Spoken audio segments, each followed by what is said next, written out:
Harshan from class 10B, standing in front of you with my group members, Tushti, Chiti, Arnav, Mustafa, Krishnan, Tanvi, and Rashmi. Today our group writing task for Guldan and Amrutvahini to explain beautiful story of competitiveness and motivation based on Richard Ebright, that is the 6th chapter of Making of Young Talent.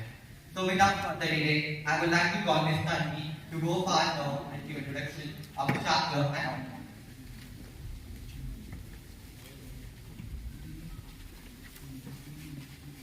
Good afternoon everyone, myself Tanvi. Today I will introduce with the lesson. This lesson is about Richard Ebright. Richard H. Ebright is one of the leading scientists. He has contributed significantly in biochemistry and molecular biology. He studied cell biology in the University of Pennsylvania. When he was younger, he used to collect butterflies, rocks and fossils. He also collected coins, but it was not his interest. His interest was in butterflies. When he was in school and as well as in college, he did lots of experiments which awarded him prizes. He mainly experimented on butterflies. He set a milestone in the world of science by performing these experiments. Thank you. Now I would like to call Sushil.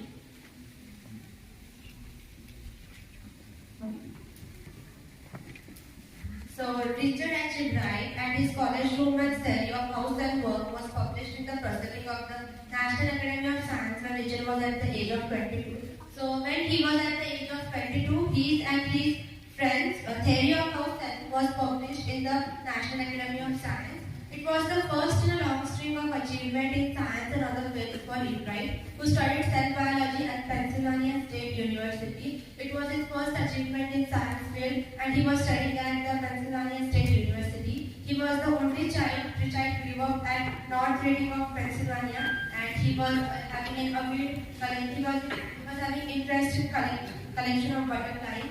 Richard said that there wasn't much he could do, like play football or baseball, but the only thing he could was collecting. So he was not having much interest in the things like all of us play like football, baseball, or any other sports, but he was just having the interest in collecting the things like butterflies, and etc. Thank you, and now I'll call Vaishnavi. Richard began collecting in kindergarten. He collected butterflies, rocks, fossils, and coins. Ebright was an enthusiastic astronomer and he stargazed all night. He was intelligent and driven by a burning curiosity from the beginning. So basically, Richard, he was a very curious and unique child from the start. He was not like other children, he was different. At a young age of kindergarten, when he was in kindergarten, he began collecting all sorts of stuff like butterflies, fossil fuels, and etc. And he was also a keen astronomer. He enjoyed stargazing throughout the night.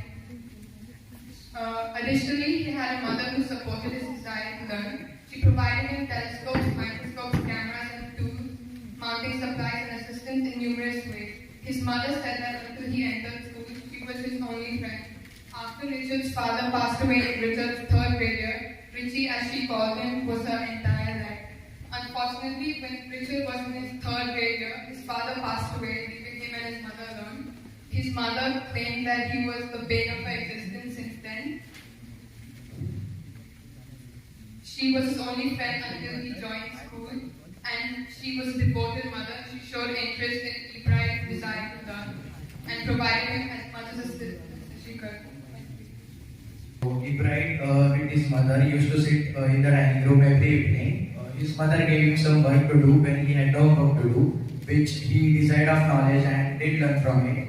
Ebright's mother gave him a book named the Book of Travels of Monarch, how the monarch butterflies migrated from one place to other. When Ebright around his hometown during his second grade, accumulated around 25 species of different butterflies, which were come to an end by that time. And this the Book of Travels of Monarch created curiosity and the feeling of exploring in the field of science in the mind of children. Now I would like to call Atharva to continue further. I may explain that Ebright was reading a book. At the end of the book, readers were invited to help the study of butterfly. They were asked to tag butterflies and flew them away by Dr. Frederick at the University of Canada, Toronto. At the butterfly collecting season around breeding lasts 6 weeks in late summer. If you are going to chase them one by one, you can't catch them every. So Ebright thought that he would breed them and he will breed them and he will tag them and flew away. So he took a female monarch and take her eggs and breed them into adult butterfly. Then he couldn't tag and he tagged them eggs and flew them away. For several years his basement was full of butterflies. Thank you. I will call now Master Somnath. Regarding of butterfly, he was his class someone not Australia. He entered county class where but well. But because of failure, because it is of true style. It was an impressive moment for him to see animals, cobras, but he remained empty-handed. This helped him to understand the Venus had attempted meaningful research and his compatible nature has started to show. He was aware that he would need to conduct meaningful research for the next science fair. The research had been undertaken for the previous year on insects.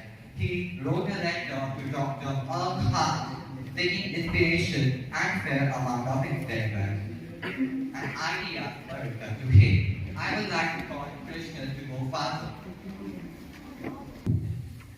We just started the investigation that resulted in his discovery of identify cell hormones in his second year of high school. Directly, it also influenced his novel cell life hypothesis. He attempted to respond a straightforward query. Why do monarch pupae have well-fitting cold spots on them? Ebright and other outstanding science students had first constructed and demonstrated that the spores were releasing a hormone required for the butterfly's entire development in order to discover the solution.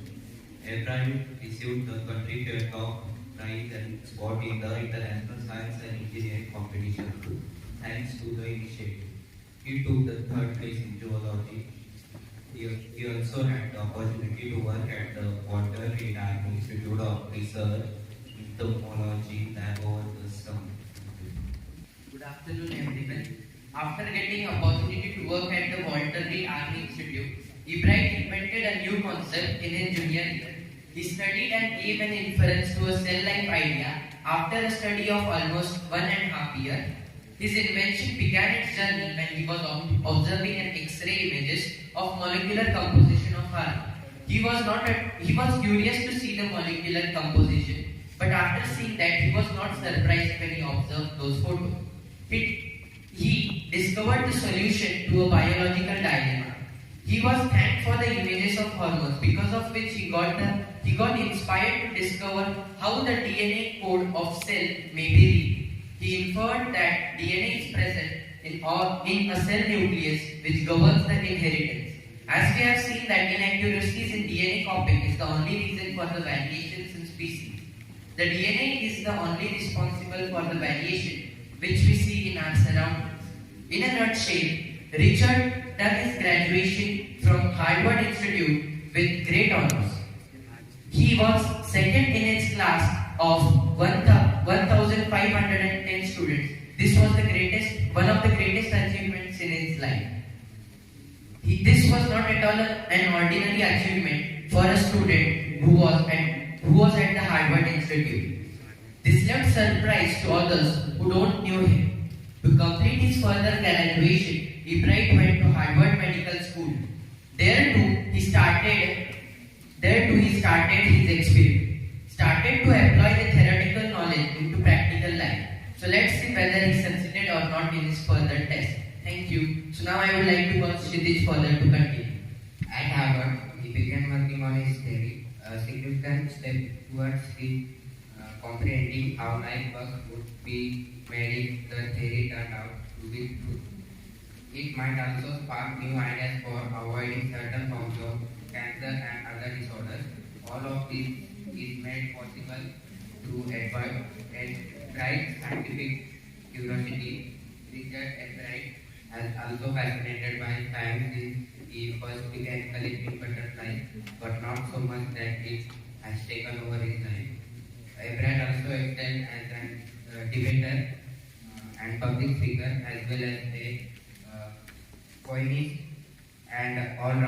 outdoorsman. He is also still photographer, specializing in nature and science displays. Richard Ebright was a straight A student in high school. Because studying was simple, he devoted much of his time to debating at modern United Nations organization. Further, I will also. Was his social science teacher as well as an advisor of him. Richard Ebright used to admit him and used to believe that he was a perfect person for him. Richard Ebright stated that he wasn't interested in winning or winning to obtain an reward. Rather, he was winning because he wanted to do his best. Richard Ebright strongly believed that these were the two factors for becoming a successful scientist. A great mindset with curiosity always led to success. All these characteristics were there in Ebright, and his interest in science since childhood after reading the book Travels of Monarch led him to become a scientist. Now I will call Vaishnavi to conclude. I would like to and this brings us to an end. I wholeheartedly and sincerely appreciate the fact that me and my group had this wonderful opportunity to present to you. And lastly, I would like to thank all of you for your time, interest, and attention. Thank you. Why?